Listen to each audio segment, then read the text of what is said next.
Toca el turno el día de hoy iniciar el panel Mediación en materia de propiedad intelectual y los convenios en línea.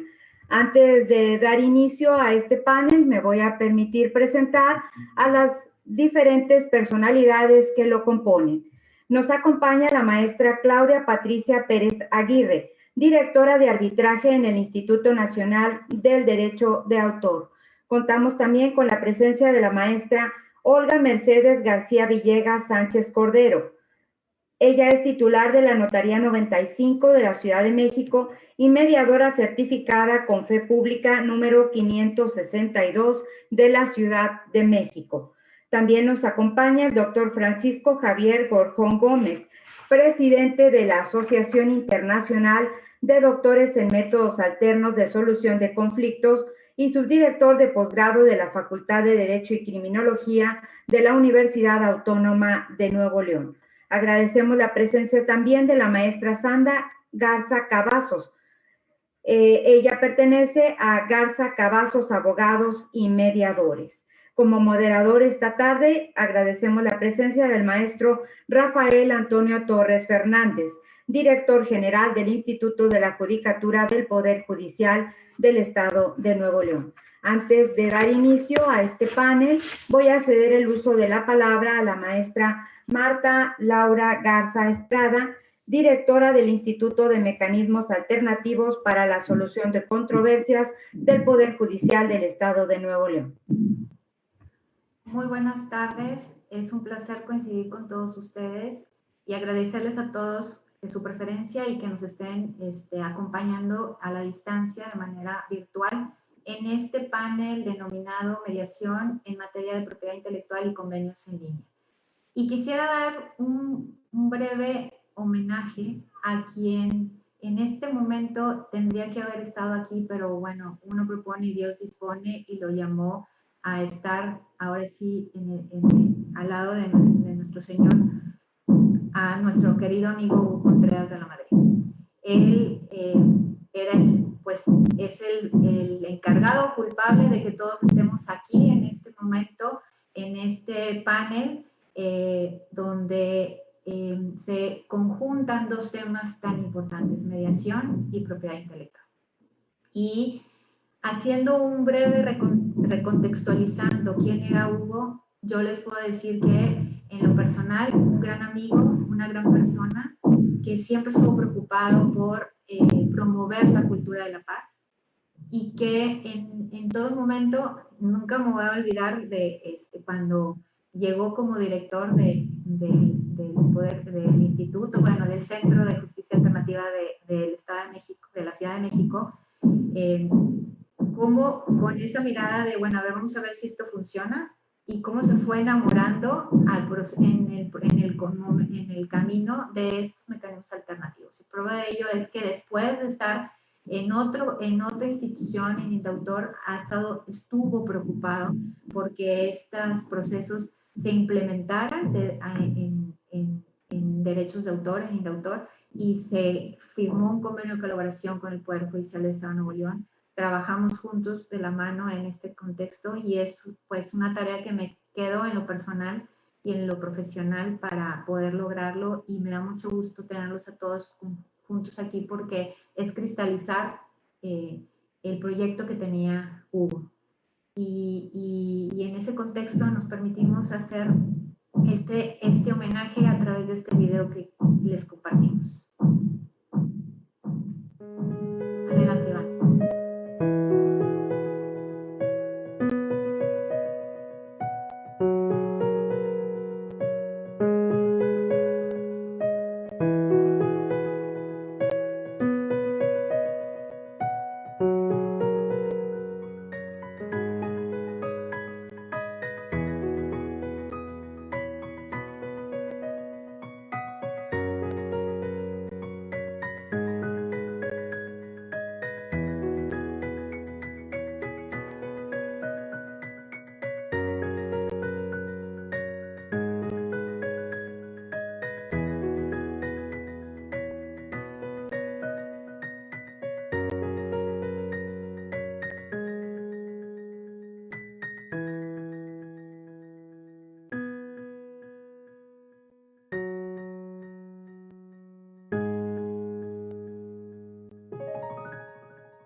Indudablemente, el doctor Hugo Contreras nos ha dejado un enorme legado y la mejor manera de honrar su memoria es dar continuidad a su labor, continuar con los trabajos en los que él tenía interés, y eso es precisamente lo que haremos aquí, con la realización de este panel. Muy buenas tardes a todas y todos. Ya se les ha dado la cordial bienvenida. Buenas tardes a las personalidades también que nos acompañan como panelistas. Y primeramente quisiera agradecer la confianza depositada en mi persona como moderador para este honroso panel. Muchas gracias principalmente al magistrado Francisco Javier Mendoza Torres, presidente de los plenos del Tribunal Superior de Justicia y del Consejo de la Judicatura. Gracias a los señores consejeros y también gracias a ti, Marta Laura, por la confianza depositada.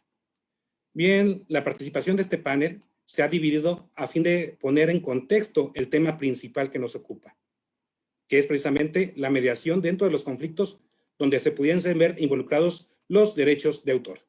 Iniciaremos hablando respecto a las particularidades del mediador como fedatario público, así como el convenio derivado de la mediación que dirigió, y también la fuerza legal que contiene. Posteriormente abordaremos el tema del procedimiento de aveniencia contenido en la Ley Federal de Derechos de Autor y su reglamento, las particularidades de los mecanismos alternativos donde se ven involucrados los derechos de autor y cuáles son las actividades que sobre el particular viene realizando la Dirección de Arbitraje del Instituto Nacional de Derecho de Autor. Finalmente, también abordaremos el procedimiento que puede realizarse en caso de un conflicto transnacional. Informo que la mecánica será la siguiente. Habrá 2 intervenciones por cada uno de los panelistas. La primera de ellas tendrá un máximo de 15 minutos y una vez concluidas todas las ponencias, se les concederá una vez más el uso de la voz por un máximo de 3 minutos para que den una reflexión final o bien una conclusión. A continuación, le cederé el uso de la voz a la maestra Olga Mercedes García Villegas. Y pues sabemos, maestra, que en muchas ocasiones, al desconocer el común de las personas, cómo son los procedimientos y los alcances que tienen los mecanismos de solución de controversias, no acuden con los facilitadores o los mediadores porque piensan que deben de ser atendidos por una autoridad, desconociendo el grado de autoridad que tiene el mediador o el facilitador. Y esto lo hacen porque quieren tener certeza del convenio o del acto jurídico que quieren realizar y prefieren muchas veces realizarlo ante las autoridades. Lo digo porque el de la voz funge como juez y en muchas ocasiones se les invita a que pasen con algún facilitador o algún mediador, se les canaliza inclusive al Instituto de Mecanismos Alternativos de Solución de Controversias del Poder Judicial y la respuesta que se recibe es no, porque yo quiero que sea una autoridad quien me resuelva. ¿Qué nos podría usted referir sobre estos cuestionamientos sobre la fe pública que puede tener el facilitador o el mediador y la fuerza legal que tiene el convenio y también, sobre todo, cuáles son el perfil o las características que debe tener este tipo de mediadores? Gracias, maestra Olga. Les doy el uso de la voz. Rafa, te agradezco mucho el que me abrieras la pauta para iniciar la conversación. Y antes quiero unirme al homenaje de Hugo Cuauhtémoc Contreras Lamadrid, muy bien representado en este acto por mi querida Claudia Pérez, cercanísima colaboradora de él. Una vez dicho lo anterior, comienzo abriendo con las preguntas que me dijiste, ¿no? Uno, el mediador es fedatario público. Así lo dispone la Ley de Justicia Alternativa del Tribunal Superior de Justicia para el Distrito Federal. Entonces, me permito empezar diciendo qué se entiende por fe pública, ¿no? La fe pública es la facultad autenticadora otorgada por el Estado, muy importante para mí, al fedatario para que la sociedad reconozca como cierto lo asentado por ellos en un documento. Y esto precisamente es, como tú bien lo dijiste, lo que conforma la garantía de la seguridad jurídica.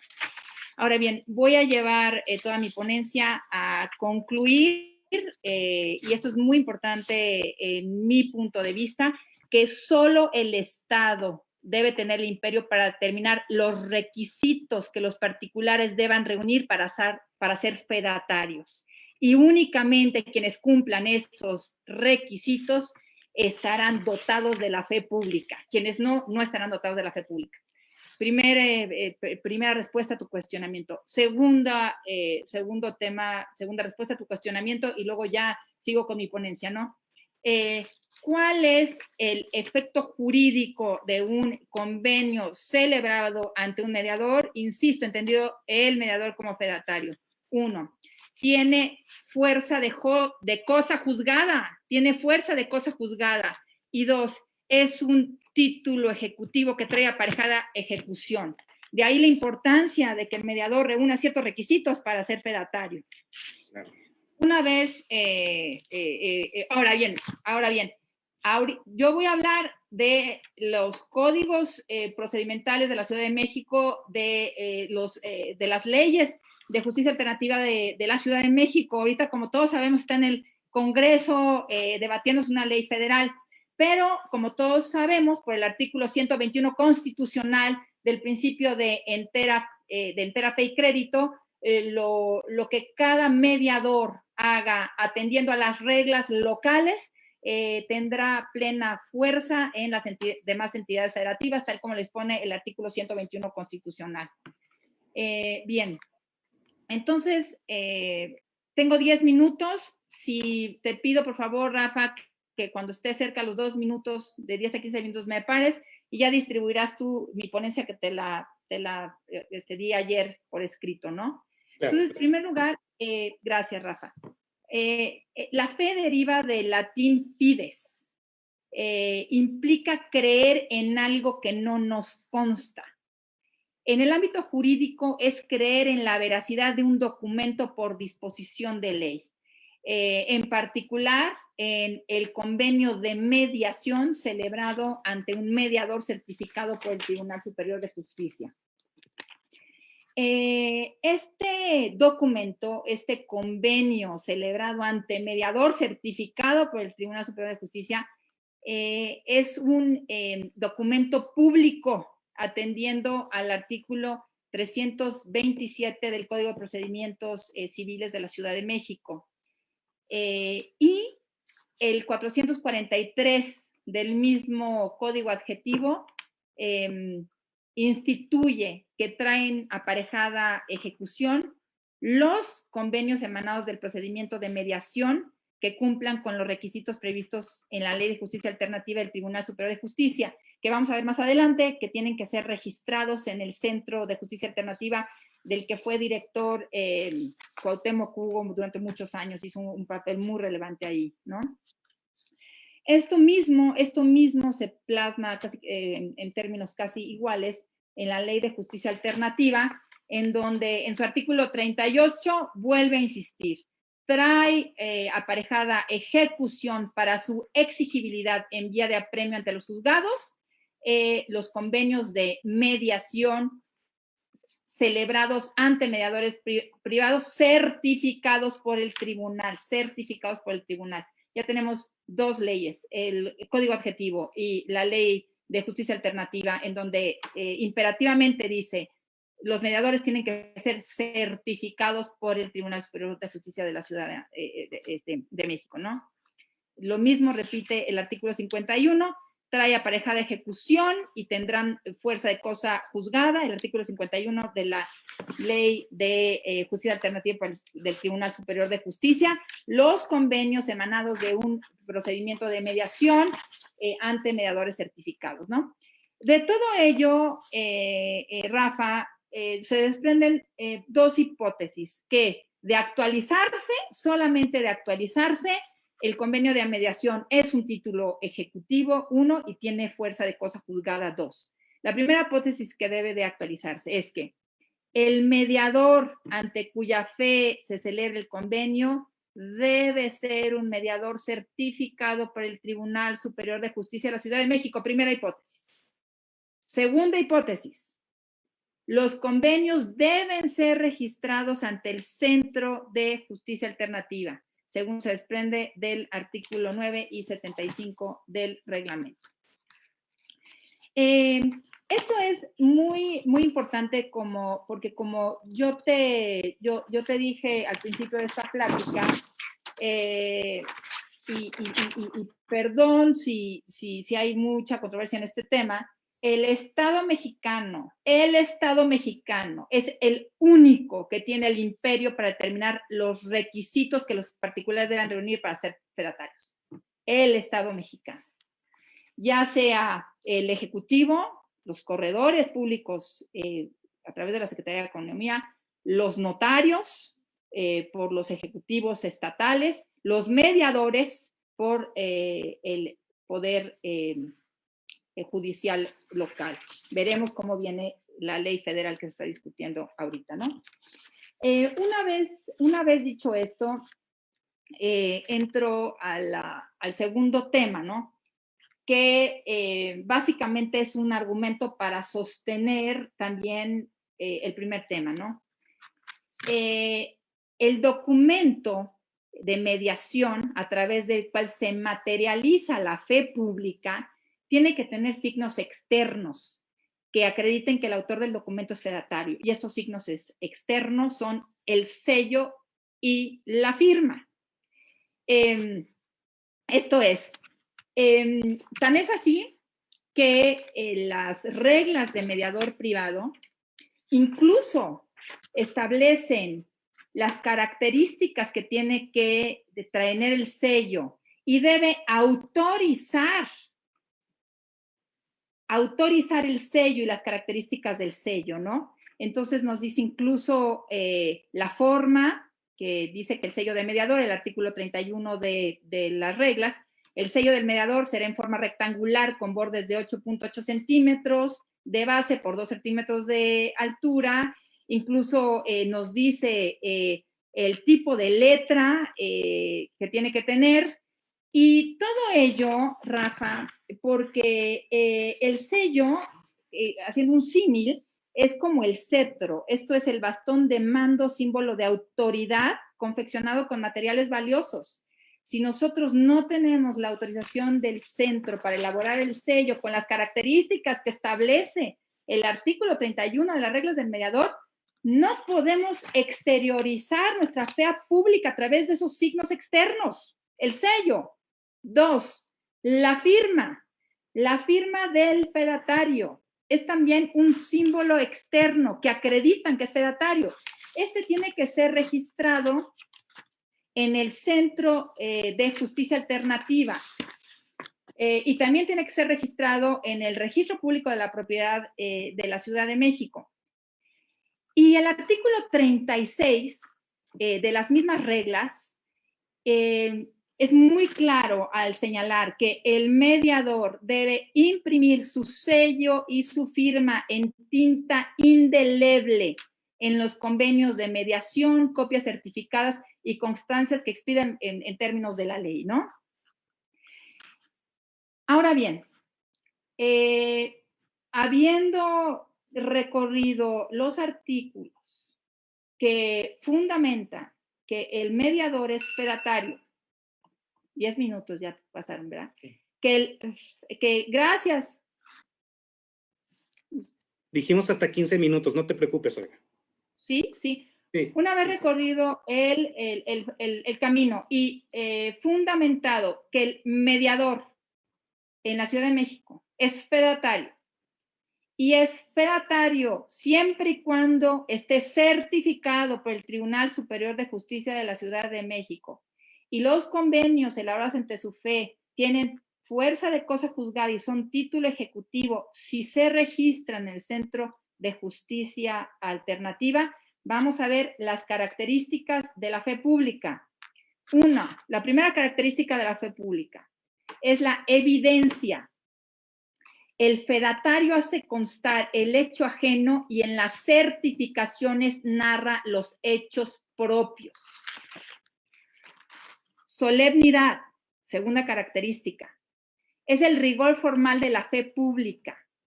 Es la realización de un acto dentro de un procedimiento ritual establecida por la ley. Hay símbolos externos rituales, el sello, la firma. Objetivación. Todo lo percibido por el fedatario debe plasmarse en un documento, debe constar por escrito. Simultaneidad. Afortunadamente, en el caso específico de la mediación, la suscripción y celebración del convenio puede tener lugar en momentos y lugares distintos, así lo establece el artículo 57. Integridad. La integridad es la materialización del acto o hecho para el futuro, lo cual debe hacerse en un documento que puede reproducirse. Insisto, el convenio de mediación se registra en el Centro de Justicia Alternativa, dependiendo del Tribunal Superior de Justicia, y puede reproducirse en ulteriores ocasiones. Y con ello quiero terminar, mi presentación está ahí, pero quiero sostener lo que en diversas pláticas Cuauhtémoc, Hugo y yo coincidimos. No se puede obviar el imperio del Estado para determinar quiénes serán las personas calificadas para que, ante cuya fe, se celebren los convenios de mediación. Ningún organismo internacional nos va a venir a decir a nosotros las características que tienen que tener esos fedatarios. La certificación podrá estar en cualquier poder del Estado, ejecutivo, judicial, lo que sea, pero la potestad es del Estado mexicano. Con ello concluyo, Rafa, digo, hay mucho de dónde hilar en este tema, pero ahí está mi ponencia, la repartes, no quiero abusar del tiempo. Muchas gracias. Al contrario, Olga, gracias a ti, muy puntual tu ponencia, tu disertación, muy clara al referirnos, ¿verdad?, de que hay garantía de certeza jurídica cuando se acude ante un facilitador, ante un mediador certificado, que la actuación de este debe ceñirse a ciertos requisitos y formalidades que establecen el propio ordenamiento jurídico, y que al satisfacerse estas exigencias y al registrarse ante el director respectivo del Instituto de Mecanismos Alternativos, alcanza esa fuerza, ese convenio de cosa juzgada. ¿Y qué es esto? Que alcanza la fuerza de una sentencia ejecutoriada. Es decir, hasta podríamos decir que hay un beneficio cuando se acude a este tipo de solución de controversias, porque cuando acudes a un tribunal, por lo regular, la sentencia puede ser recurrida a través de un mecanismo ordinario, extraordinario, y tardas en ejecutarla. Sin embargo, cuando ya tiene esa fortaleza el documento de ejecutoriedad, de inmediato se acude ante el tribunal respectivo a fin de hacer efectivo aquel derecho que se quedó plasmado en el convenio. Ahora, no cualquier persona es facilitador o mediador. Debe de cumplir con ciertos requisitos, pasar por un proceso para obtener su certificación. Muchas gracias, Olga. Muy puntual tu disertación. Y bien, podemos decir que este tipo de procedimientos dan esa garantía, esa certeza al gobernado. Y yo quisiera darle ahora el uso de la voz a la maestra Sandra Garza Cavazos, Y hemos visto que respecto a estos procedimientos de solución de conflictos, existe uno en particular contenido en la Ley Federal de Derechos de Autor, consistente en el procedimiento de aveniencia. Sandra, ¿qué precisiones nos podrías referir respecto a este tipo de procedimiento y cuáles son las áreas de oportunidad que tú has advertido en el mismo? Muchas gracias, maestro Rafael. Pues así brevemente agradecer la oportunidad que me dan de estar en este panel con personas tan distinguidas y obviamente a la maestra Marta Laura y al presidente del tribunal que nos han hecho esta invitación para estar aquí con ustedes. Muchísimas gracias. Bueno, efectivamente, tratándose de propiedad intelectual, hay un procedimiento regulado por la Ley Federal de Derecho de Autor que se llama procedimiento administrativo de avenencia.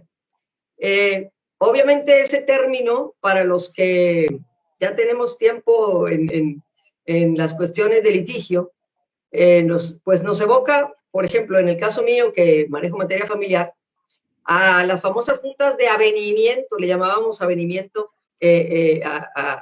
a esas juntas que se tenían en un divorcio voluntario. Bueno, a lo que me quiero referir es que mucho antes de que tuvieran lugar los mecanismos alternativos como hoy los conocemos, de que incluso estuviera plasmado en el artículo 17 constitucional ese derecho humano de los mecanismos alternativos, pues había en las codificaciones de procedimientos civiles, procedimientos pues algo parecidos, vaya. Obviamente el arbitraje pues hace mucho, pero bueno, se facilitaba de alguna manera tener estas reuniones conciliatorias entre las partes. Bueno, pues en la Ley de Derecho de Autor no, y justamente está previsto un procedimiento que se le llama de avenencia, como ya lo dije, y prácticamente, así rapidito, voy a recorrer el procedimiento rápido para después pasar a las áreas de oportunidad. En este procedimiento interviene el instituto, o sea, el indautor y las partes, ¿verdad? Y obviamente el instituto interviene como conciliador, no mediador, sino como conciliador, lo cual me parece muy acertado, puesto que tiene la experiencia para aportar soluciones y justamente es el papel que le dan ahí, que aporte soluciones, claro, sin pronunciarse respecto al fondo del asunto o del negocio, obviamente porque después sería una parte que tuviera, tendría una calidad como de autoridad que, bueno, no podría pronunciarse de ninguna manera respecto al fondo. Pero bueno, entonces este procedimiento inicia, dice la ley, con una queja que presenta la parte que se considere agraviada en sus derechos, en los derechos derivados de la ley. Y pues la queja tiene los requisitos muy parecidos a una demanda. Me refiero a hacer pues, nombres, domicilios, acreditar la personalidad, hacer una relación sucinta de los hechos, ¿verdad? Entonces, muy parecido a lo que tenemos para la presentación de una demanda. Se presenta, se le notifica a la contraparte, se le hace sabedor, se le da un término de 10 días para que conteste en el mismo citatorio, porque se puede citar de manera personal o a través de correo certificado. En el mismo citatorio se tiene que señalar la fecha para la junta de avenencia. Ahí mismo, por eso un procedimiento rapidito, dicen que en 20 días hay que señalar la fecha para la junta, y que la junta va a tener lugar con y sin contestación. Es decir, independientemente de que la parte no haya contestado, la contraparte no haya contestado, hay que comparecer. Pero hay un dato muy importante que se apercibe a las partes de que de no comparecer a la junta de avenencia, se les podrá multar. Ya está ahí con UMAS, como siempre, un margen discrecional de la multa, pero bueno, hay un apercibimiento, si hay una sanción, vaya, si no compareces a la junta. Bueno, una vez estando en la junta de avenencia, ahí esta se puede diferir cuantas veces sea necesario, dice la ley, con tal de llegar a una regla. ¿Sí? O sea, si las partes están de acuerdo, pues se difiere las veces, repito, que sea necesaria para que, o con la idea de llegar a un acuerdo.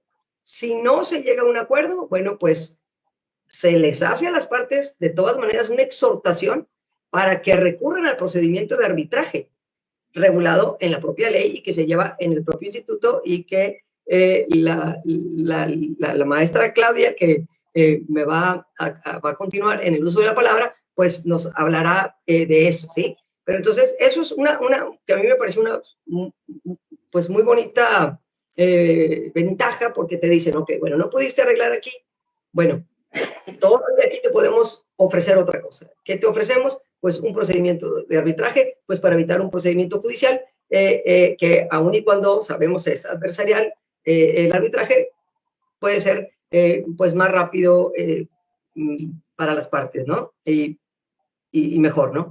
Si se llega a un convenio en esa junta de averencia, las mismas características que señalaba también antes la maestra Olga, tendrá el carácter de cosa juzgada y título ejecutivo, ¿sí? Fíjense qué interesante que ya estaba eso en la ley y está en muchas otras leyes federales. Entonces, aquí me recuerdo en el panel que estaban hablando sobre las iniciativas para la Ley General de Mecanismos Alternativos, que está ahorita en discusión. Bueno, que decían, es que los estados tienen más experiencia o han estado más adelantados en mecanismos alternativos. Ciertamente resulta cierto en muchos casos, ¿sí? Sin embargo, la federación también tiene procedimientos de este tipo en sus diferentes leyes. Entonces, pues habría que, ahora sí que homologar todos estos procedimientos, en mi opinión, digo, que están en las diferentes leyes federales, homologarse una vez que se emita esa ley general. Pero bueno, entonces tenemos hasta ahí, pues lo mismo que tendríamos acá en mecanismos alternativos, que se eleva la categoría de, de cosa juzgada y título ejecutivo. Bueno, muy bien. ¿Cuáles son las áreas de oportunidad que yo veo? Bueno, una que es meramente formal, terminológica, es decir, pues como que ya decir procedimiento de avenencia suena a viejo, ¿verdad? Suena a antes, sí, así hacíamos antes, ¿no? Entonces a lo mejor sí sería bueno, pues un poquito cambiar la terminología para que esté más ad hoc y hablar ya de un procedimiento de conciliación. Hay otra cosa que me llama la atención. Sabemos que las características de los mecanismos alternativos es la gratuidad. Me parece que el procedimiento es gratuito, solo que sí dice la ley que hay que pagar para presentar esta queja, ¿verdad? Pues un pago de derechos. Quiero pensar que es una cantidad muy inferior, pero bueno, sí podríamos decir que es gratuito, excepto por ese pago de derechos, ¿sí? Otra área de oportunidad que veo aquí es en cuanto a la voluntariedad. Sí, efectivamente, no continúa o no se llega a un arreglo si las partes no quieren y listo. Sin embargo, hay una multa.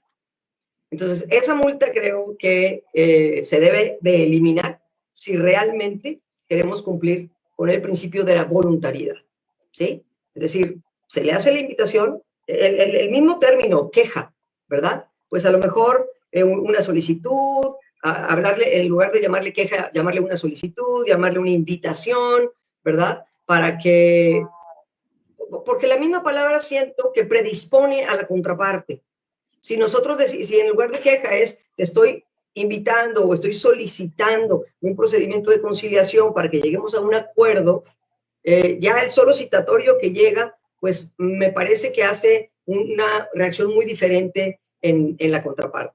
Entonces, en general, me parece que el procedimiento podría tener estas áreas de oportunidad buscando que se asemeje pues lo más posible, y si no es que totalmente compatible, con los principios que hoy día tenemos respecto a los mecanismos alternativos de solución de controversias. Entonces, pues esa es mi aportación en el sentido de que los derechos de propiedad intelectual se ven tan vulnerados como cualquier otro derecho, y que pues los artistas, editores, escritores, etcétera, sepan que antes de cualquier solución judicial, ¿verdad? O buscar una solución judicial, pues que sepa que la misma ley tiene contemplado este procedimiento, ¿sí? Y que si no es suficiente, bueno, todavía se pueden ir al arbitraje dentro de la misma ley. Y creo que todos los operadores de estos temas de derechos de autor o de propiedad intelectual en el sentido amplio, pues debieran estar más informados. Creo que falta más difusión, ¿sí?, en relación a estos procedimientos. Y bueno, pues por mi parte, creo que es todo. Muchísimas gracias, estimada Sandra, también muy puntual tu intervención, muy sintetizada, muy comprensible y efectivamente todo es perfectible, ¿verdad? Y a lo mejor ahorita contamos con un procedimiento, como bien lo has dicho, a lo mejor no con una terminología adecuada de aveniencia, con algunas, ¿qué podríamos decir? Aristas dentro del mismo que unan un poquito con lo que es la amigable composición, lo que son los mecanismos de solución de controversias, como es la multa a la que refieres, la denominación del escrito que le da origen al procedimiento de llamarlo queja, pero sin embargo yo creo que vamos encaminados, ¿no? Poco a poco, y pues continuamos con el trabajo también con las autoridades legislativas para hacer las reformas correspondientes. De igual manera, pues es importante contar con este tipo de procedimientos para evitar, como algunos dicen, un desgaste al acudir con las autoridades judiciales, y no es nada más un desgaste económico, es un desgaste emocional, y muchas veces a través de este tipo de procedimientos podemos concretizar a través del diálogo una mejor solución a la conflictiva que presentamos. Pero también es importante saber qué tipo de derechos son los que se están ventilando o involucrando en este tipo de procedimientos. Ahorita en tu parte final hacías referencia a que los artistas, ¿verdad? Indudablemente hay ocasiones de que una frase de alguna canción es utilizada en alguna otra canción, en alguna obra literaria o alguna pintura o otro tipo de aspectos, ¿verdad?, artísticos que puede dar pie a una pugna, y existen este tipo de procedimientos precisamente para solucionarlos. Por eso, reitero, es importante conocer cuáles son los derechos que se encuentran protegidos y forman parte ya sea de una propiedad intelectual o bien forman parte de alguien por ser el autor de la obra, cuáles son los derechos que le asisten y cuáles son los que pueden ser sujetos a este tipo de procedimientos. Y por eso le voy a pedir a la maestra Claudia Patricia Pérez que nos ayude un poquito a comprender un poquito esto. Claudia, ¿podrías hablar un poco sobre estos derechos y además referirnos cuál es el trabajo que actualmente se está realizando en la Dirección de Arbitraje del Instituto Nacional de Derecho de Autor? Claro que sí, Rafa, muchas gracias. Antes que nada, quisiera agradecer primero al magistrado presidente Francisco Javier por la invitación y en particular a Marta, querida amiga y organizadora también de todo este evento. No menos importante, a mis compañeros de mesa, los que estimo, quiero y agradezco la deferencia en particular de Olguita, a quien también aprecio muchísimo, en pro de nuestro querido y compartido amigo Hugo Contreras. No hablaré más de él porque soy capaz de ponerme a llorar aquí, no es el tema. Este es un homenaje, una celebración, y es una situación positiva que yo quisiera trascendiera, ¿no? Entonces, bueno, quisiera empezar a hablar del tema de propiedad intelectual y un poco regresarme a la estructura básica, diciendo que la propiedad intelectual se divide en tres grandes campos. El primero de ellos es la propiedad industrial, que está a cargo del Instituto Nacional de la Propiedad Industrial, el INPI, y este va a regular marcas, patentes, invenciones, toda la cuestión industrial, todo lo que tenga que ver con el tema empresarial respecto de lo que nosotros tenemos la concepción de marcas. Kellogg's, Boeing, el logotipo de materia industrial, todas estas invenciones, ¿no? La segunda acotación o la segunda rama sería variedades vegetales. Estas van a proteger a los creadores de nuevas especies vegetales bajo una organización, bueno, una institución que es SNICS, que es el Servicio Nacional de Inspección y Certificación de Semillas. ¿Qué es lo que va a regir? Pues evidentemente las situaciones muy particulares de las especies vegetales, por ejemplo, una nueva creación de una rosa sin espinas o un color que de manera natural se genera en un invernadero. Todas estas situaciones, eso es regulado por SNICS. Y la parte que hoy me trae aquí, que es la de derechos de autor, ¿Qué regula? Regula las obras artísticas, protege la creatividad. Esto es en lo que me voy a enfocar hoy, pero para mí era importante darles este marco de referencia, que la propiedad intelectual tiene 3 grandes ramas, como ya se los he comentado, y que hoy vamos a abarcar solamente la parte de la propiedad intelectual en razón a los derechos de autor.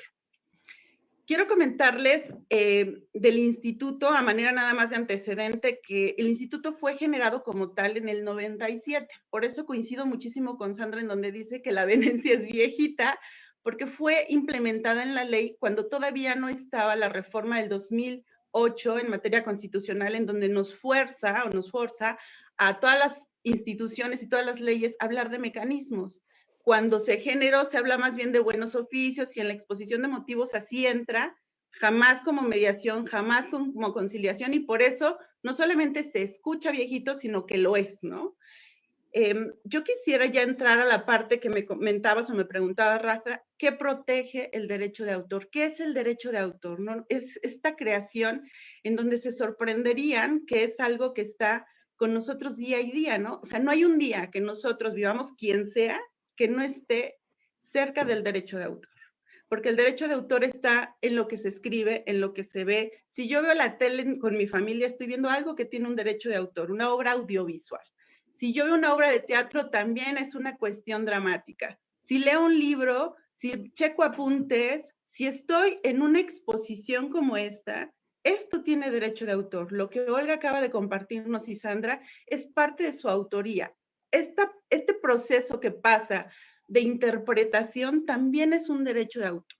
Entonces, el artículo 13 de la Ley de Derechos de Autor habla de lo que protege el derecho de autor y habla de obras literarias, de música, de danza, de arquitectónicas, escultóricas, programas de radio, de TV, programas de cómputo. O sea, de verdad que los derechos de autor están en todo lo que vemos.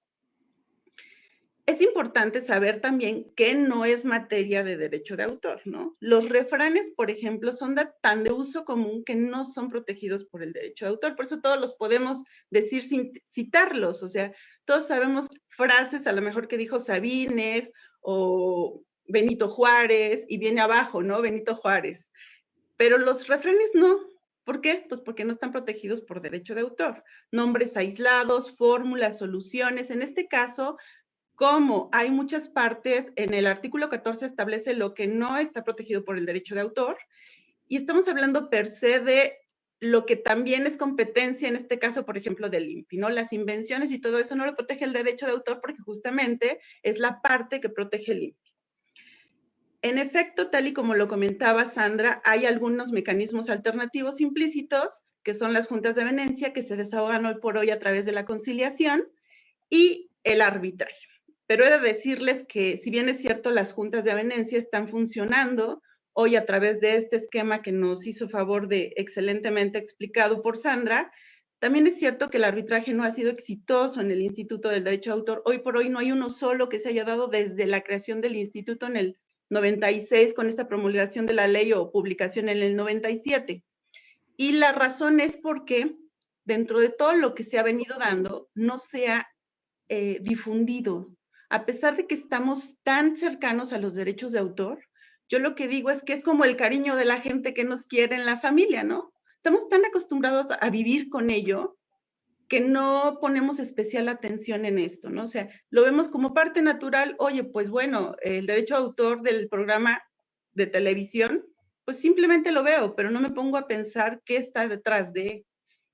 Y también por eso sostengo que la mayor parte de los derechos de autor que se violan es por desconocimiento. Así como sostengo que todos somos creadores, que además es el eslogan publicitario que nosotros tenemos de una campaña publicitaria del instituto, que justamente fue a cargo y dirección y creación del maestro Hugo Contreras, que era todos somos autores. Y es que es real. Yo sé que hay por aquí en el público seguramente alguien que me va a decir, no, yo no. Sí, claro, pero es que incluso cuando tomaste una clase de lo que sea y tomaste tus apuntes, fuiste autor de esos apuntes. Esos apuntes están protegidos. ¿A partir de qué? La parte más importante que sepamos del autor o de lo que protege el derecho de autor es que lo protege una vez que fue creado, pero no idílicamente, o sea, no como la idea, no con la concepción de la idea, sino una vez que está plasmado en un soporte material, ahí es cuando entra la protección del derecho de autor, hasta que está en un soporte material, en mi libreta, en un audio, en una película, en un papel de pan, si quieren, pero en un óleo. En ese momento es cuando empieza la protección de la ley. Debo decirles que el derecho de autor tiene como cierta composición, los derechos morales y los derechos patrimoniales. A partir de esa situación, yo lo que quisiera exponerles es que los derechos morales son inalienables, imprescriptibles, intransferibles e irrenunciables. Yo asocio mucho la parte de los alimentos porque son justamente esenciales. Es un derecho humano igual que los mecanismos alternativos para la solución de controversias. El derecho de autor es un derecho humano. Ahí la importancia de irlo naturalizando y permeando y haciendo nuestro este derecho de autor, porque finalmente es parte esencial, además de los derechos humanos. Cuando hablamos de derechos patrimoniales, estamos hablando de la autorización o prohibición o la capacidad de autorizar y prohibir de situaciones como reproducción, publicación, edición, ejecución de una obra, ¿no?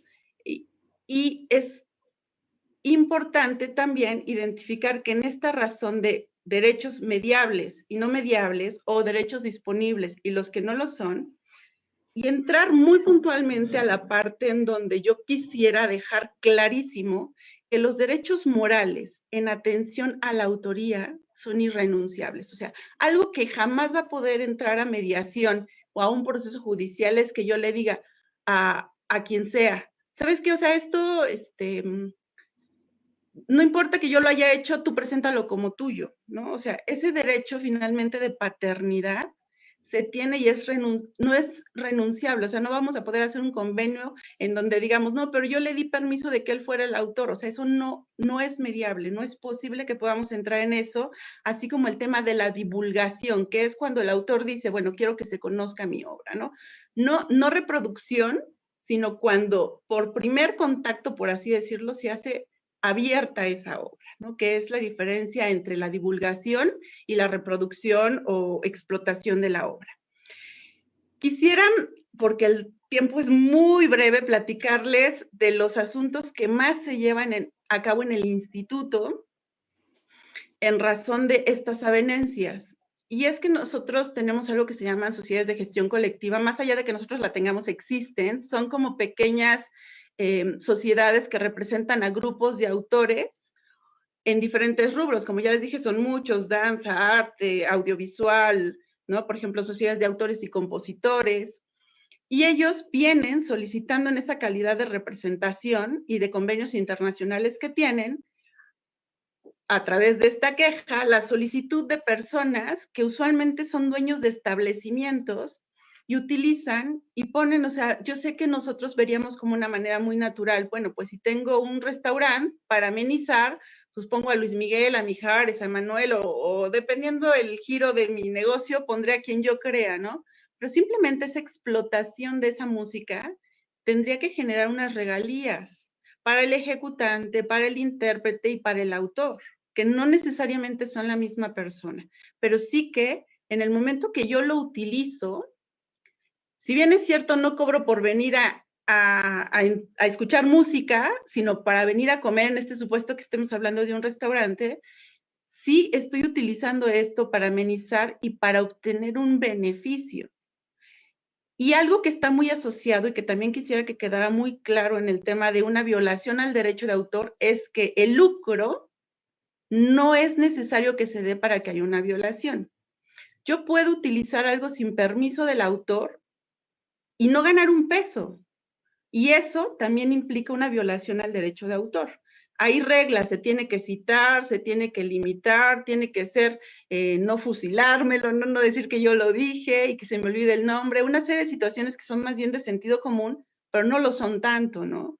Tan es así que de pronto pudiera ser un evento, un curso de capacitación y no tengo la previsión de a todas las personas que van a hacer una exposición, decirles bajo una carta que me firmen en donde yo pueda hacer uso de este discurso las veces que sea necesario, con ejercicios, a lo mejor sea oneroso o no oneroso, pero esa carta tendría que ya ser incorporada de manera natural a todos estos foros, a todas las cuestiones públicas que impliquen una reproducción de este derecho de autor que tenemos de lo que estamos diciendo. Entonces, esta es a lo mejor una invitación al margen de todos los amigos míos que son mediadores y organizadores de eventos, ¿no? Quisiera decirles que estas representaciones o estas sociedades de gestión colectiva usualmente vienen a hacer esta solicitud de regalías, así se llaman, por el uso y explotación muy comúnmente en establecimientos comerciales de estas pues canciones, videos, que es lo más común, en hoteles, en restaurantes, pues en establecimientos en general. Esas son las conciliaciones que más seguidamente se están haciendo por parte del instituto. Quisiera comentarles un asunto muy particular en relación a las expresiones culturales y tradicionales, llámese los tenangos, la talabartería, la alfarería, todas estas. Mi querido Hugo decía que era nuestro derecho vivo, porque tú vas en otros países a un museo y ves lo que hacían, pero aquí se está haciendo. Entonces, ¿cómo proteger esto y la complejidad del derecho? ¿No? Es algo que yo quisiera exponer con ustedes en relación a cómo está hoy el derecho de autor al respecto de estas culturas y expresiones culturales tradicionales, porque es un derecho disperso, es un derecho muy complejo, porque no puedo registrar un tenango justamente porque no es de una persona, es de una comunidad, ¿no? Y les platico rápidamente antes de que se me acabe el tiempo de, por ejemplo, los tenangos. Yo soy de Hidalgo, tengo el orgullo de ser de Hidalgo, no de Tenango, pero sí de Hidalgo, y hay una comunidad que se llama San Nicolás, que dice que ellos son los originarios que hacen los dibujos, pero también los dicen lo del tenango y los de otra comunidad. Entonces, ¿quién es el titular de ese derecho? ¿Quién es el que firma la demanda? ¿O quién es el que solicita la avenencia? Ante un procedimiento tan cerrado como es la avenencia, es bien complicado atender este tipo de asuntos, porque no le podemos decir a Juan, que es bordador de tenango, tú no tienes derecho, porque claro que lo tiene por ser parte de la comunidad, pero tampoco le podemos decir, tú eres el que tiene el derecho, porque tenemos una complejidad de que no sabemos quién es el sujeto activo en la causa, no está delimitado en materia judicial. Y para esto, me parece que estamos trabajando fuertemente, no solamente para la implementación, como bien decía Sandra, para que diga conciliación. Estamos trabajando para la implementación y naturalización de que diga mediación, conciliación y justicia restaurativa, porque este es un asunto que solo sí se puede atender a través de la justicia restaurativa, en donde regresemos esa pertenencia, esa identidad a las personas que son dueñas de este conocimiento tradicional, que es estructura de su ser. Entonces, en la medida que podamos entender que conciliación y mediación no es lo mismo, dicen mis queridos amigos de la OMPI, Leandro Castro, Leandro Toscano y Leandro de Castro, que no hacen especial como aclaración de qué es mediación y conciliación, pero yo como soy un amante ferviente de la mediación, sí digo, a ver, claro. Y la parte más importante y diferente de esto es no que el tercero proponga o no, eso es lo de menos. Lo demás es lo que genera en las personas que participan en el conflicto, es decir, cómo se responsabilizan, cómo hacen suyo y cómo finalmente la solución es de ellos o con ayudita, o sea, no es lo mismo. Y aunque me digan que sí, yo siempre voy a sostener hoy desde aquí, desde un lugar que agradezco a mi querido Hugo haberme brindado y el amor que yo tengo hoy a la propiedad intelectual es gracias a él, que no es lo mismo. Y estamos trabajando, ya nada más me robo un minuto más, estamos trabajando y hemos estado trabajando en los mecanismos a través de la implementación a cargo de Hugo que inició y que Marta nos ha ayudado muchísimo en ese tema. Hemos firmado un convenio de colaboración con Nuevo León el 6 de julio pasado, en virtual, en línea, con esta nueva modernidad. Y no solo eso, ha sido generoso el presidente y generosa Marta en esta capacitación que hemos recibido 23 funcionarios públicos del instituto en sistema de mecanismos alternativos resolución de conflictos, en donde algunos nos vamos a certificar para poder estar y entrar de lleno de una manera más responsable, más pertinente. Y me encanta el efecto institucional, porque ya toda la gente quiere saber de mecanismos, ya quiere saber más, ya quiere saber de justicia restaurativa. Y yo les digo, esperen, o sea, paso a paso, pero ya se quieren comer el mundo en tema de mecanismos y es algo que se lo debemos siempre a la colaboración del licenciado Francisco Javier, la ayuda de Marta y, por supuesto, al legado que siempre será de él, que es de Hugo Contreras. Decía mi querida Olga que estoy en lugar de Hugo, pero por decisión y por elección yo digo no, jamás alguien va a estar en su lugar. Ese lugar es suyo y lo que hizo es de él y la trascendencia es de él, con ayuda, por supuesto, de todas las personas que estamos involucradas y comprometidas con el proyecto, pero ese sigue siendo suyo. Y ya me pasé, perdóname, Rafa, muchísimas gracias. No, gracias a ti, Claudia, sin problema. De hecho, no crean, estoy al tanto de los tiempos y tomando en consideración que había esa oportunidad, por eso no te quise interrumpir. Y muy nutrida también tu ponencia, Claudia. Excelente, la verdad, nos queda claro de que no únicamente se violan derechos cuando tienes un lucro indebido, ¿no?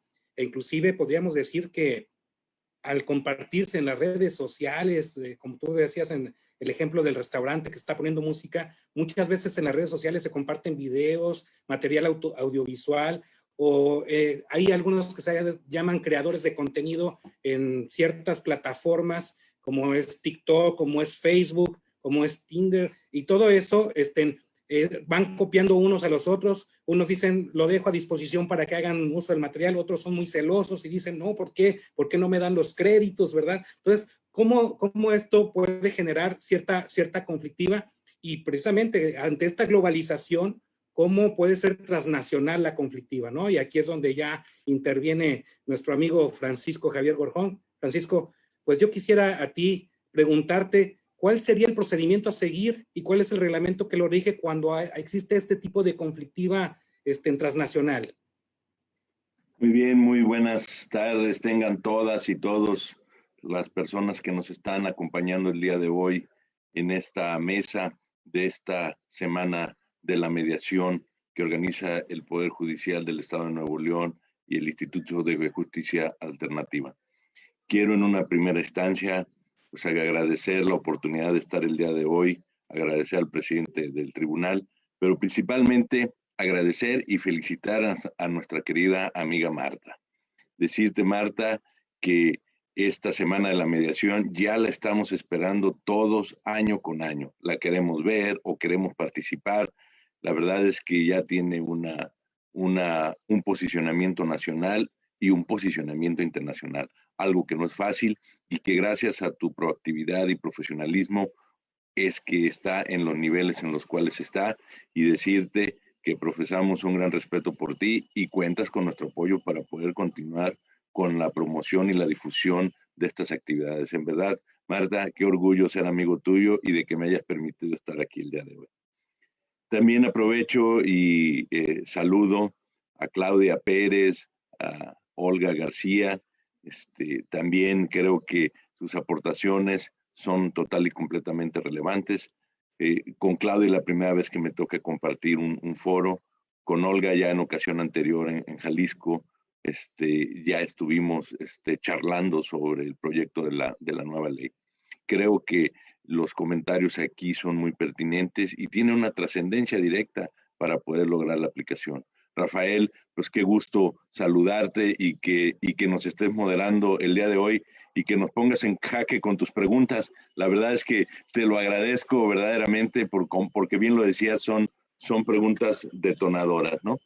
Yo lo que quiero comentar el día de hoy y también pues quiero saludar a Sandra, que tuve la oportunidad de convivir con ella en varias ocasiones a principios de los arranques del Instituto de Justicia Alternativa que estuviste allí trabajando y que bueno, siempre hubo una gran colaboración contigo y la universidad. Un gusto, Sandra, saludarte.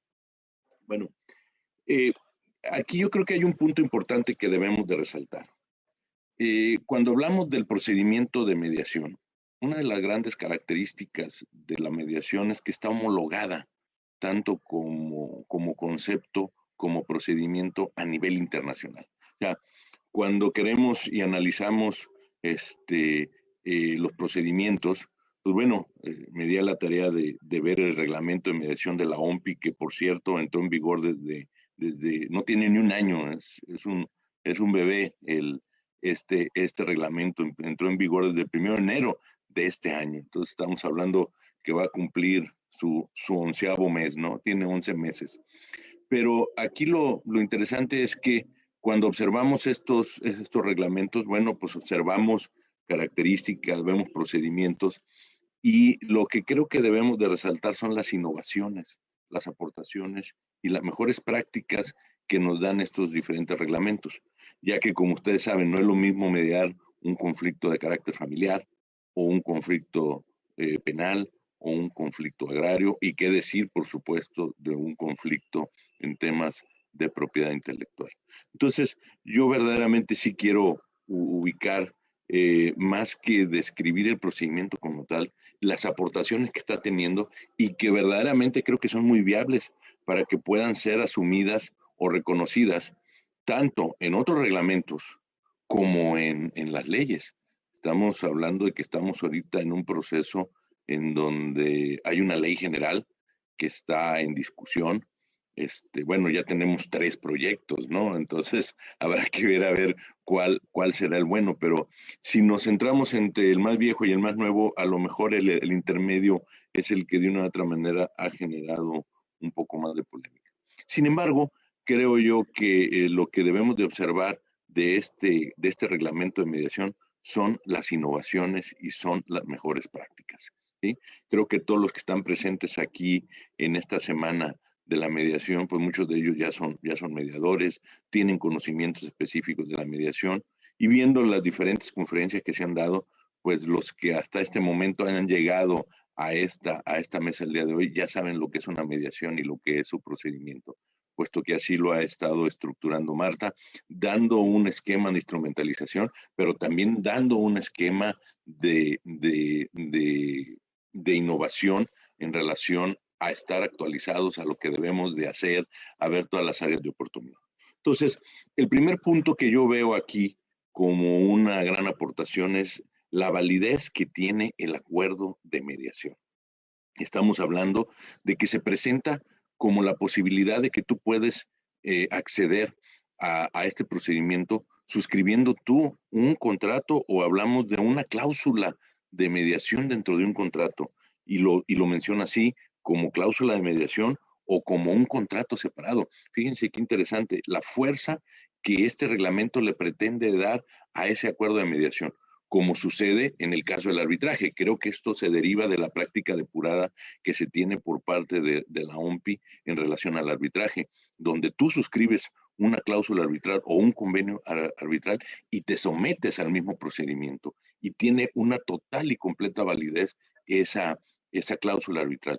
Creo yo que aquí están queriendo reproducir esa práctica, aunque si lo vemos en nuestras leyes, en nuestras normas de México, bueno, pues eso todavía nuestro compromiso de mediación, porque todavía ni siquiera está bien definido, porque si hablamos de acuerdo de mediación, lo vamos a confundir con el final como el resultado del procedimiento. Sin embargo, esa cláusula de mediación en este momento no tiene la fuerza que tiene en su momento dado una cláusula arbitral. Pero sin embargo es una práctica que debemos de observar, porque el reglamento de mediación de la OMPI nos lo pide, nos lo requiere. Tú quieres llevar a cabo un procedimiento ante nosotros de mediación, bueno, lo puedes hacer a través de una cláusula de mediación, o lo puedes hacer a través de haber suscrito o tenerlo dentro de tu contrato, y te lo consideran como un contrato. Y esto, pues a su vez, nos da la posibilidad de tener uno o varios mediadores. Obviamente, dependiendo del nivel y del tipo de conflicto, será la cantidad o el número de mediadores que van a intervenir. Pero también aquí surge alguna idea interesante. Estamos hablando de que cuando define al mediador, dice que solo un mediador o todos los mediadores cuando se han nombrado más de uno. Entonces, yo creo que aquí se abre la posibilidad de la comediación en este procedimiento, y hay que ver que este tipo de asuntos son asuntos extremadamente técnicos, ¿sí? no estamos hablando de que radican solamente en la voluntad en relación a un acuerdo de un compromiso determinado, sino que tiene una cantidad de condicionantes técnicas, a lo cual a lo mejor espero no estarme equivocando y decir alguna barbaridad, que este también es un arbitraje técnico al hablar de la propiedad intelectual, de las marcas, de las patentes y obviamente también de los derechos de autor, que dentro de la propiedad intelectual creo que los derechos de autor se encuentran un poco más claros o socializados a lo que estamos acostumbrados. Pero cuando de propiedad intelectual se habla, pues se hubo un nivel de carácter técnico altísimo. Entonces, también podemos ver que tenemos opciones de cuándo debe de iniciar el mismo procedimiento de mediación. El procedimiento de mediación, pues bueno, al igual que sucede, bueno, nosotros siempre solicitamos o acudes a ese centro de mediación, pero ¿cómo vamos a acudir nosotros? Bueno, tenemos dos opciones, ya sea yendo las dos personas ante el centro o yendo solamente una. En el caso de que van las dos, bueno, pues no lo vuelve tan complejo, pero cuando hay una que nada más va una de las personas, bueno, pues entonces se requerirá hacer una solicitud específica por escrito y obviamente mostrar o dejar en ese escrito el domicilio, el lugar. Obviamente te están solicitando el texto del acuerdo de mediación. Y aquí vuelvo yo a regresar en donde lo están poniendo casi como una condicionante. Claro que si no hay el acuerdo de mediación por escrito, pues eso no es óbice como para que no se acepte. Sin embargo, nos empiezan a condicionar o a formar una cultura en donde debe de haber un acuerdo de mediación previo. Imagínense cuando sucede este tema, o sería muy compatible con las cláusulas MEDARP. Sí, yo creo que aquí sería una cuestión total y completamente ad hoc para esas cláusulas MEDARP. Entonces, se deberá de presentar el escrito, la solicitud y obviamente poner y señalar cuáles son los conflictos. Esto es algo tradicional, pero a lo que yo voy es nuevamente a que me está pidiendo ese acuerdo. Y hay algo que me resulta interesante y que creo que puede ser una innovación. Hablan de que a petición de una de las partes se puede nombrar un intermediario externo. Fíjense qué interesante, ¿no? El nombrar un intermediario externo es alguien que va a intervenir previamente. Entonces, puedo pensarlo como una premediación, en donde ese intermediario va a buscar a la otra parte, le va a informar, le va a decir en qué consiste la mediación. Y obviamente ese intermediario externo se puede convertir también en el mediador del asunto, del conflicto. Entonces, estas dos creo que son grandes innovaciones, ¿no?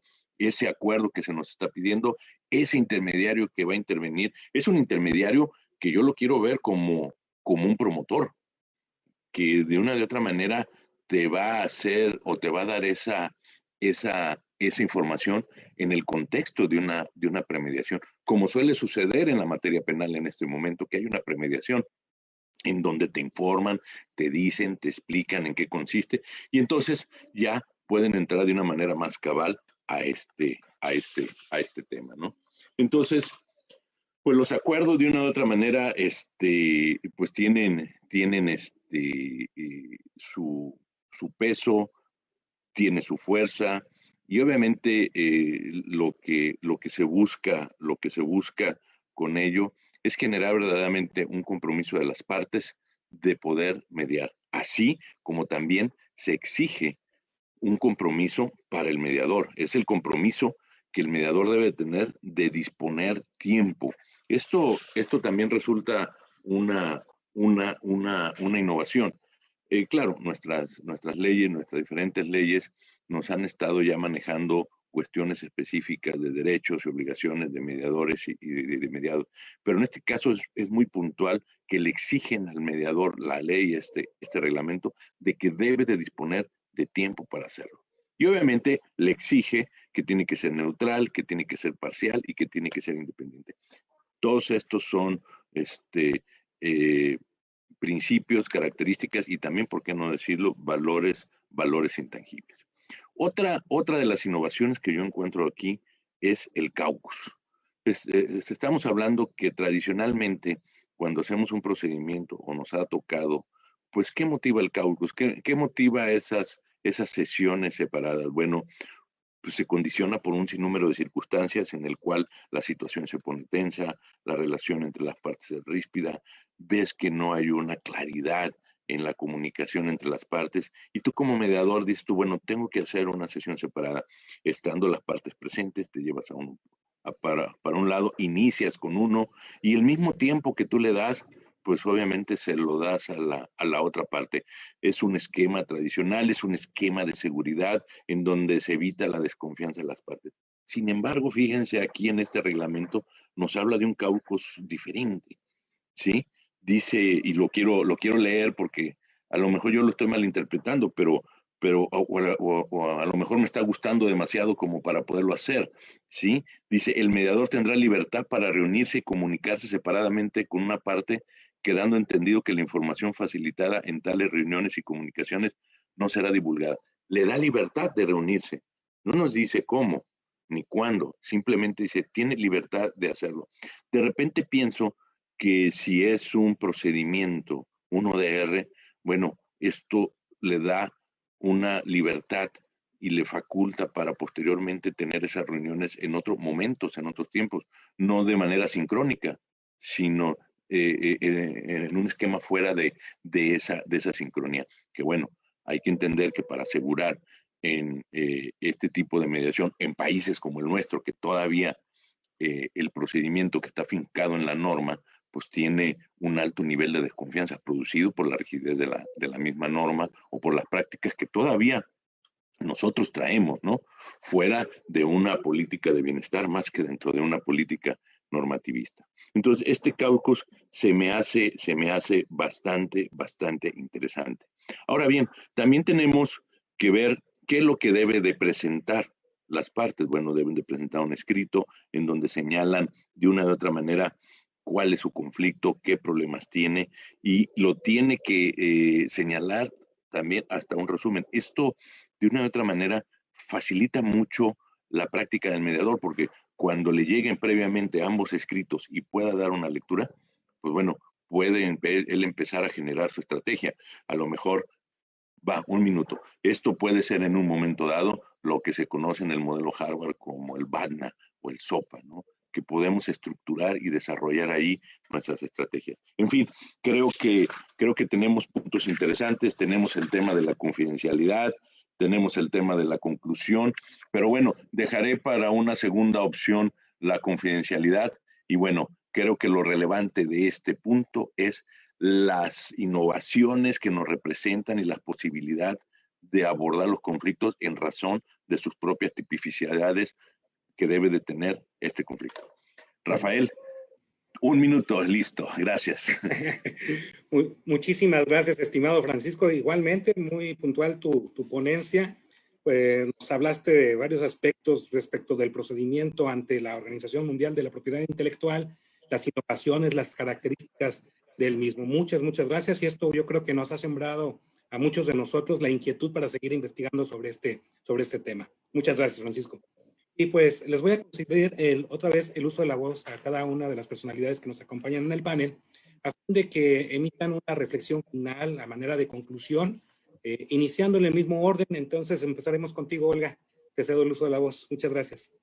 Rafa, querido, muchísimas gracias. Yo nada más quiero insistir en que no solamente en materia familiar, en materia civil, sino sobre todo en materia mercantil, el mediador debe estar certificado por un órgano del Estado. Yo te pongo la hipótesis, imagínate ExxonMobil americana con un conflicto con Pemex y que el mediador sea americano. Yo creo que no debemos, la potestad de la justicia debe seguir siendo del Estado mexicano. Otro ejemplo, Monsanto y un campesino que tenga un problema de propiedad intelectual, y el mediador americano, ¿no? Monsanto, campesino mexicano, ExxonMobil, Pemex. La figura del mediador debe estar certificada por el Estado mexicano. Máxime que la naturaleza jurídica es de sentencia ejecutoriada, como tú bien lo dijiste. No hay otra instancia en donde se puede esto apelar, ¿no? Sería y están los foros en la visión de Cuauhtémoc Hugo, yo no hablo por él, hablan los foros en donde él y yo coincidíamos en esta visión y están sus charlas en los diversos foros. Con eso les pido que se queden todos. Gracias. Gracias a ti, Olga, muchas gracias. Y a continuación le cedo el uso de la voz a Sandra para que haga su reflexión final. Adelante, Sandra, muchas gracias. Gracias, Rafael, muchas gracias. Pues en relación a lo que apuntó Claudia, de que, bueno, están capacitándose, están haciendo pues un esfuerzo para brindar a todos los, a todas las personas cuyos derechos están protegidos por la ley de derechos de autor, es muy importante que efectivamente se haga el cambio en la ley para que se adecue realmente a los mecanismos alternativos, justamente porque no solo es cuestión de terminología, es cuestión de procedimiento, es cuestión no sé, por ejemplo, el procedimiento no dice nada acerca de que los conciliadores del instituto, por ejemplo, pues no deben, como pasa con los otros mecanismos, serían testigos tachables. O sea, vaya, para proteger esa confidencialidad me parece que le falta fuerza. De hecho, hay una parte en la ley que me sorprende porque dice, es confidencial, pero las constancias solo se le entregarán, o algo así dice la palabra, a las partes, dice, o a la autoridad que lo solicite. Entonces, a ver, no debe haber aquí una autoridad que lo solicite. Un procedimiento de conciliación es confidencial en todas sus partes. Que ya hay un producto, que hay un convenio y que ese convenio ya se va a presentar como un instrumento jurídico es otra cosa. Pero lo que ahí se hable, me parece que es muy delicado que no se puntualice eso en la ley. Y si queremos hacer atractivo eso, y si queremos hacer que la gente verdaderamente lo considere como una herramienta, pues tiene que tener la seguridad también de que al estar ahí en el procedimiento que todavía, bueno, que hoy por hoy se llama de avenencia o en la Junta de Avenencia, pues sepa que esas cosas que se comentan no se van a comentar en otra parte, que no le van a perjudicar en un momento dado en un juicio, ¿no? Entonces, bueno, me faltó puntualizar eso en la intervención pasada y no quería quedarme sin manifestar esa oportunidad. Y obviamente Claudia tiene toda la razón de que hay que difundirlo.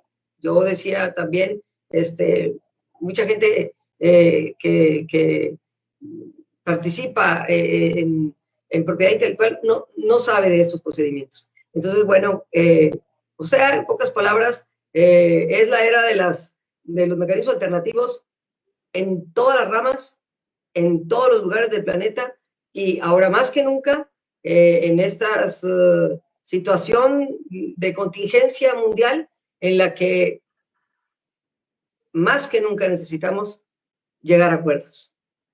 Muchas gracias, Rafael. Al contrario, gracias a ti, Sandra. Muy comprensible tu reflexión. Y a continuación le daré el uso de la voz a mi estimada Claudia Pérez. Claudia, adelante con tu conclusión, por favor. Muchas gracias, Rafa. Pues yo quisiera incidir en que esta oportunidad que ha brindado el Estado de Nuevo León ha sido una puerta importante para la propiedad intelectual. Yo espero que sea una puerta que no se cierre, que se naturalice, porque esto no solamente es un tema que va de la gente que está hablando de propiedad intelectual y no sabe de mecanismos.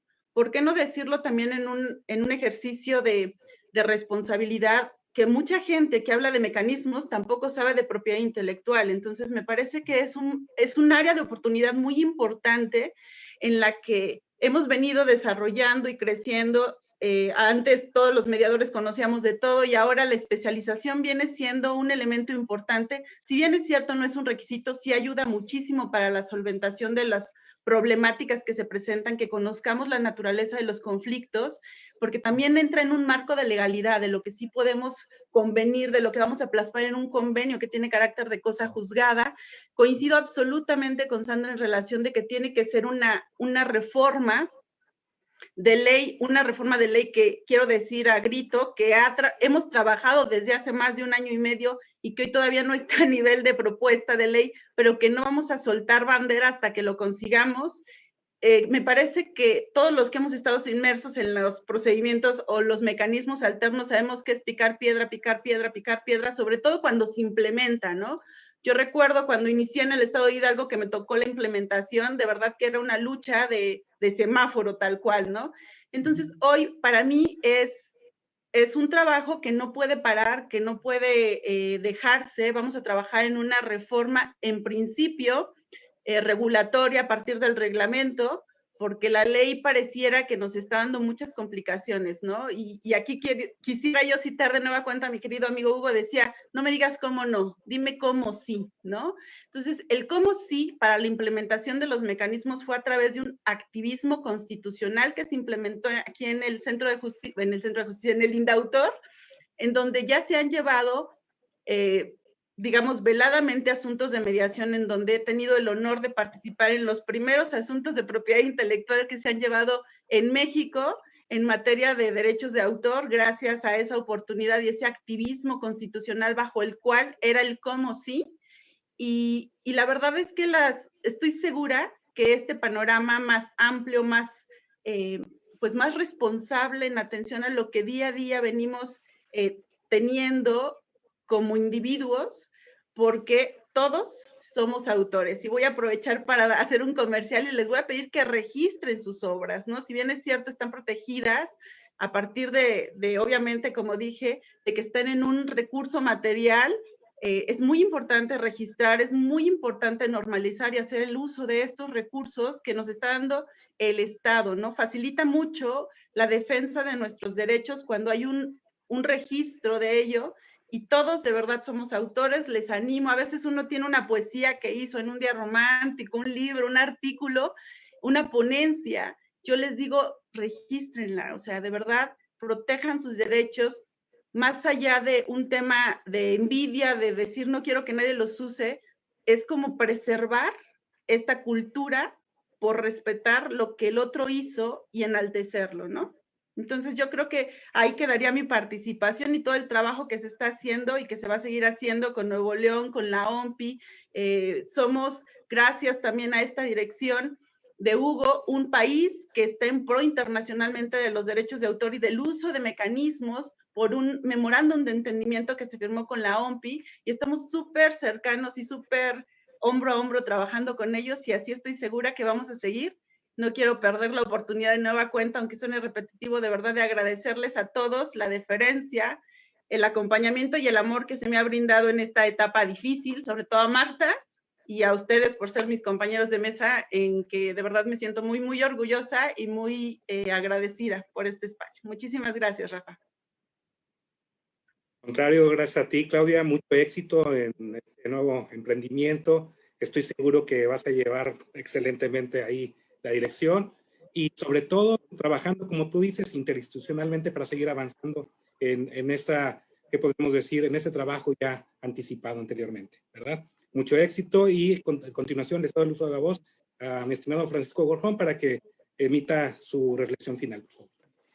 Muy bien, Rafa, pues muchísimas gracias por darnos esta segunda vuelta. Solamente quería comentar un par de innovaciones más de este reglamento en el cual podemos considerar. Hay un punto aquí interesante que creo que vale la pena que los mediadores podemos observar y que aunque muchas veces lo hacemos, pero lo hacemos de una manera pragmática o de una manera muy cuidada, es la solicitud de información complementaria a las partes, ¿no? Entramos en el proceso y tenemos que usar toda una estrategia para que las personas ofrezcan más información. Aquí, de manera directa, en este reglamento, pide o faculta al mediador la posibilidad de que él solicite esa información complementaria. Eso es diferente a que muchas veces tenemos que hacer la estrategia sabiendo por nuestro expertise que necesitamos más información. Entonces empezamos con una estrategia de preguntas abiertas, o más bien preguntas abiertas, para poderlo realizar y que entre a un consenso. Otro de los puntos es la posibilidad de que cuando la mediación no está rindiendo los frutos correspondientes, podamos dar la opción a otro procedimiento, ¿no? Estamos hablando del mismo arbitraje que se está llevando ante la misma OMPI, y que en un momento dado podamos determinar que dar un acuerdo final con un acuerdo parcial entre las partes, o en el momento en que transite hacia el tribunal arbitral se concentre en cerrar esos preacuerdos que se están teniendo. Pero estamos hablando de una continuidad entre mediación y arbitraje. Otra de las posibilidades que nos está dando es la posibilidad de que la confidencialidad no aplique, siempre y cuando las partes así lo determinen. Claro, eso lo veo un cuanto tanto complicado, porque cuando esto sucede es porque la confidencialidad es un beneficio para ti ante el hecho de no poderlo haber resuelto. Sin embargo, ¿qué pasa si las partes realmente llegaron a un acuerdo y requieren alguna acción complementaria? Bueno, es lo que en un momento dado se puede dar. Y la terminación de esto es con el acuerdo, que se firme el acuerdo, o por decisión del mediador cuando ve que definitivamente las mismas partes no lo están logrando o no hay esa voluntariedad, o cualquiera de las partes lo puede hacer sometiendo por escrito, decir, me retiro de esto. Entonces, creo que estos son los puntos trascendentales e importantes. Pero lo que verdaderamente es importante resaltar en este concepto es el efecto que tiene el acuerdo de mediación sobre las partes como un ejercicio real de la libertad de las personas, del libre albedrío a través del principio de autonomía de la voluntad de las partes. Creo que esto se puede enmarcar hasta en un esquema de un derecho humano, como ahora lo estamos viendo, y que lo estamos llevando a cabo en una área extremadamente técnica que es la propiedad intelectual. Y esto a su vez se enmarca en un contexto de bienestar social y de bienestar particular hacia las personas de quienes están hablando, al grado que ante un conflicto tan de carácter técnico también podemos hablar de una situación de que el acuerdo de mediación le produce felicidad. ¿Ante qué situación? Haber alcanzado las expectativas que se estaban cumpliendo en el arreglo de mediación, en el cual trabajaron un acuerdo en relación de los intereses, respetando los intereses de las otras partes. Y aquí estamos hablando del bienestar subjetivo percibido. Todo se traduce en estas cuestiones como una cuestión de carácter patrimonial o una cuestión de carácter económica, porque esos son los derechos que están en juego cuando hablamos de la propiedad intelectual. Entonces, creo yo que estamos sintonizados en un esquema de bienestar social, y obviamente desde la percepción de las personas se cumplirá a cabalidad el fin que ellos persiguen y el respeto y la gestión y transformación del conflicto en razón de sus intereses. Gracias, Rafael. Al contrario, gracias a ti, Francisco. Indudablemente esto da satisfacción, beneficio, y es importante precisamente para una estabilidad emocional de los intervinientes, ¿verdad? Y con esto concluimos este apartado de la ponencia, y me han estado llegando algunas preguntas que han hecho con nuestro amable auditorio, y se las voy a realizar a cada uno a quien vaya dirigida. La primera de ellas, y voy a leer protegiendo la propiedad intelectual del autor de la pregunta, voy a leer el nombre tal cual está. Algunas veces utilizan su seudónimo, su nombre de usuario. La primera de ellas es de Casi Pérez y le hace una pregunta a Olga. Cuando un convenio es celebrado ante un mediador certificado por un tribunal, certificado por el Tribunal Superior de Justicia, ¿cuándo sería título ejecutivo y cuándo sería cosa juzgada?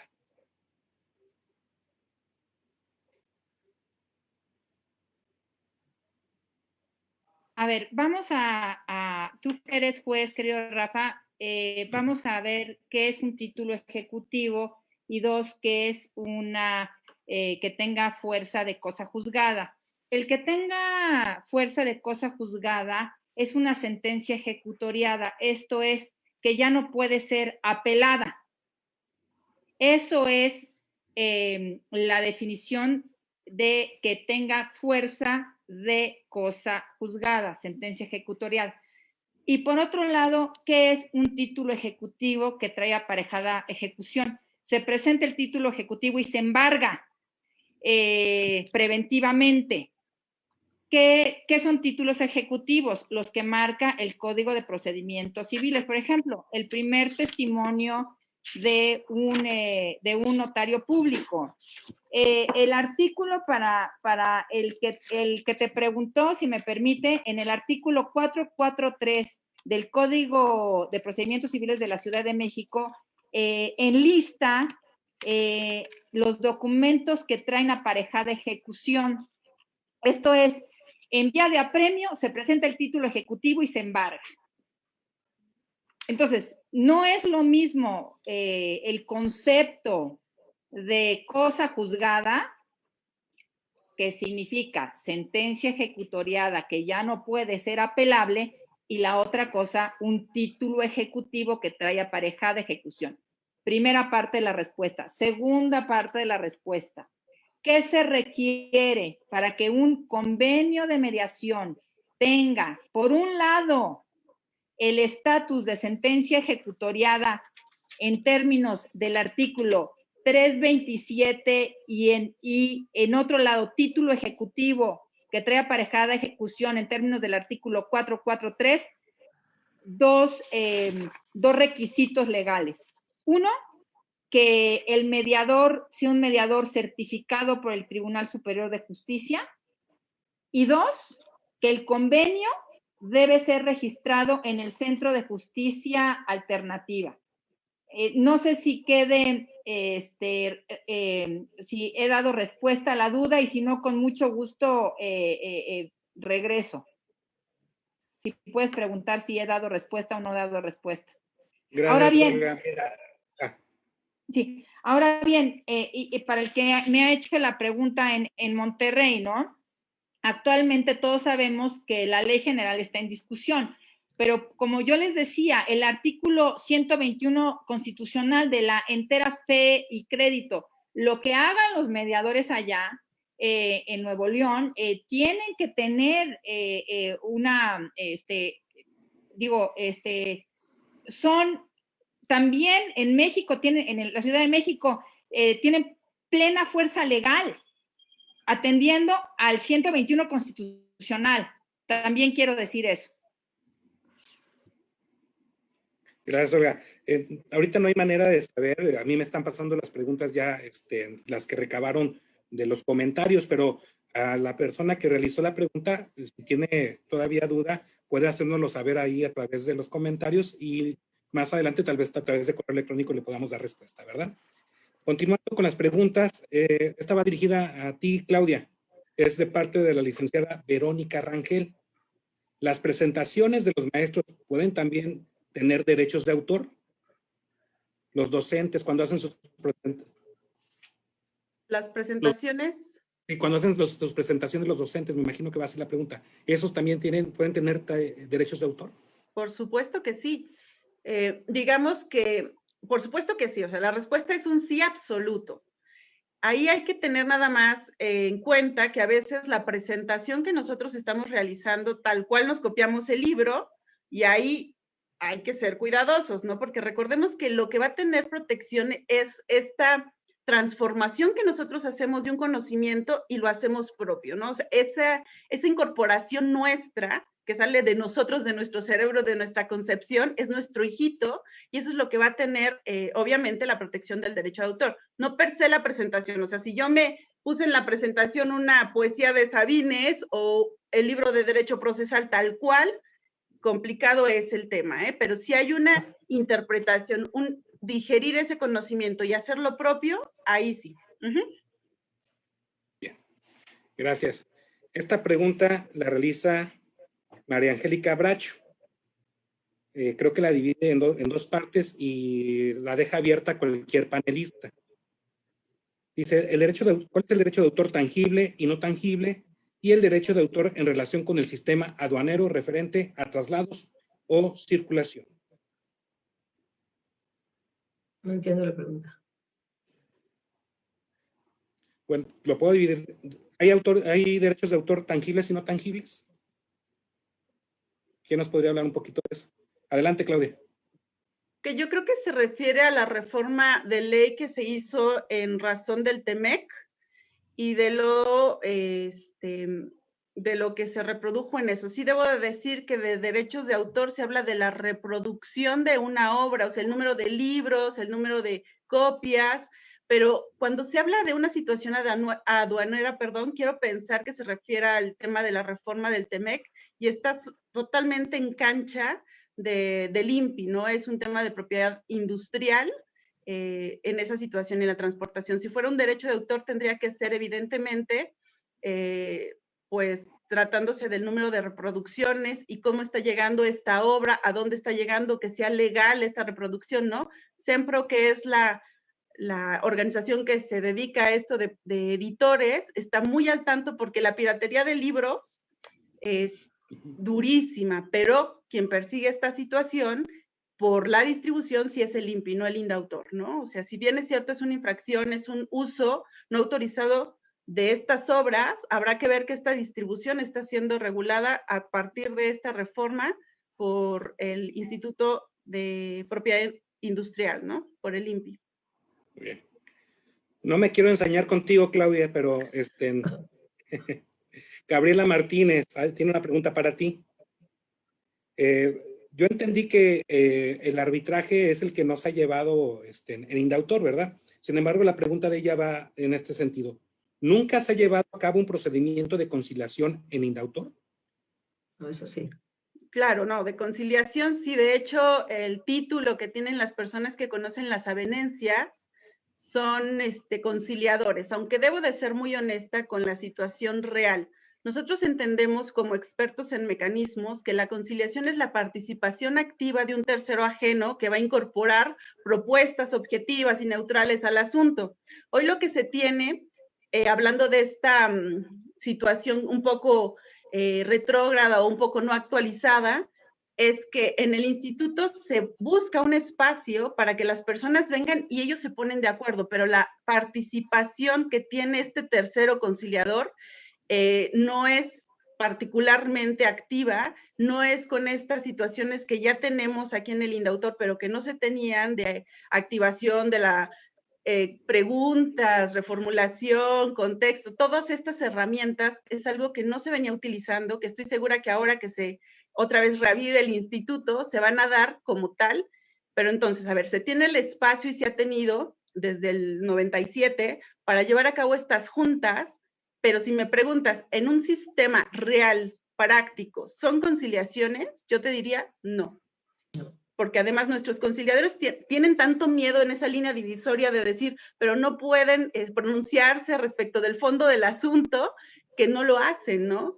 Pero en esencia, estructuralmente, claro, la ley habla de conciliar las partes, ellos son conciliadores y están con las partes en donde promueven este espacio para que ellos se pongan de acuerdo, ¿no? Sí creo que para que sea tal cual, nombre y apellido, conciliación, falta un poquito de participación activa de este tercero, pero sí que se han dado conciliaciones real, ¿no? O sea, tampoco es que en todas las veces nada más se sienten a ver, no. O sea, tenemos una participación no tan activa como estamos acostumbrados expertos en mecanismos, pero sí se han llevado, y sí, en efecto, lo que no se ha llevado son los arbitrajes, ¿no? Gracias, Claudia. También recibimos un par de preguntas de Roberto González. La primera de ellas va encaminada a la licenciada Olga y refiere, ¿esta fe pública de la que usted habla tiene que estar en la Ley General de Métodos Alternos? ¿Qué pasaría si no tuviera fe pública el mediador? Mira, es lo que yo siempre he expuesto en todos los foros que me han invitado. Fue el centro de mi exposición, ¿no? La fe pública únicamente puede ser otorgada por el Estado. Primer punto, únicamente puede ser otorgada por el Estado. 2, esta fe pública implica que la sociedad reconozca como cierto el acto pasado ante un fedatario. Es la fe pública. Entonces, punto número 2. Entonces, 1, la fe pública es otorgada por el Estado. 2, los actos jurídicos pasados ante la fe de un fedatario se tienen como ciertos, como prueba plena. el artículo 327 del Código de Procedimientos Civiles de la Ciudad de México son documentos públicos y ya menciona todos los pasos ante los fedatarios, sean notarios, sean mediadores, etcétera. Punto número 3.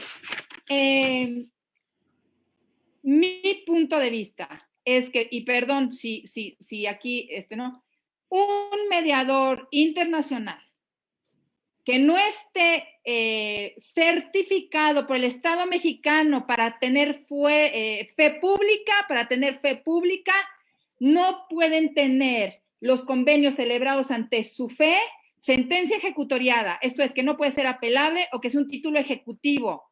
Y les puse el ejemplo gravísimo, hipotético, de una empresa de otro país que esté en conflicto con la empresa mexicana y que el mediador sea de otro país. La justicia, la potestad de la justicia la tiene que tener el Estado mexicano. Punto.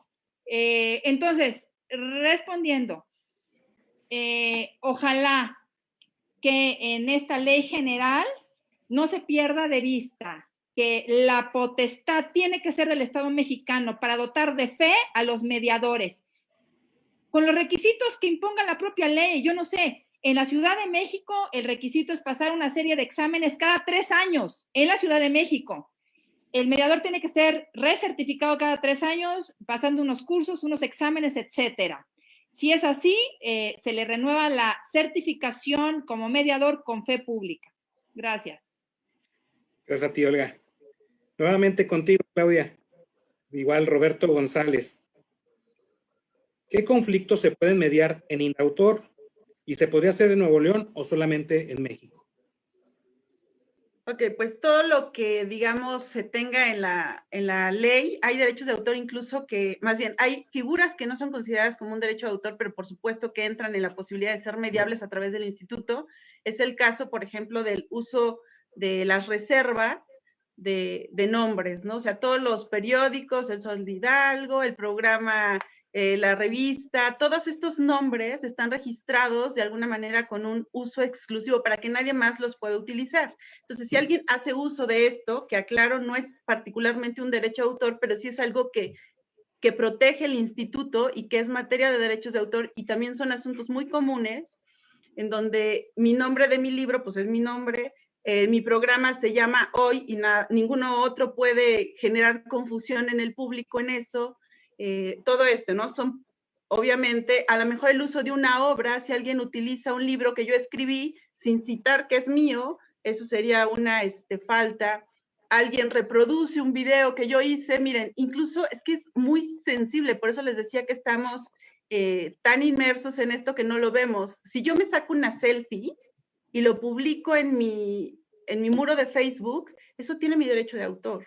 Y el hecho de que esté en un ambiente público no quiere decir que tú lo puedas usar para una propaganda, por ejemplo, ¿no? Para lo que sea. O sea, todo eso es uso de derechos de autor, las regalías, si yo tengo canciones, si yo tengo composiciones, de veras, es que en todo está el derecho de autor y todo eso está protegido por el derecho de autor. ¿Cuáles son los asuntos que sí? Pues todos esos en donde yo sienta que soy titular de un derecho, porque tengo que ser titular de un derecho y sentirlos vulnerables para poder venir a solicitar este recurso de avenencia, este procedimiento de avenencia que hoy por hoy es el que está vivo en el instituto y es a través del cual estamos, digamos, ofreciendo esta vía alternativa para la solución de conflictos, todavía no tan con nombre nada más, sin apellido, en donde estamos trabajando para que diga mediación, conciliación, pero todo aquello que considera un derecho de autor que está, como les decía yo, en el artículo 13 de la ley viene todas las obras que están protegidas y por ahí en un capítulo más adelante viene lo que son reservas de uso de nombre exclusivo,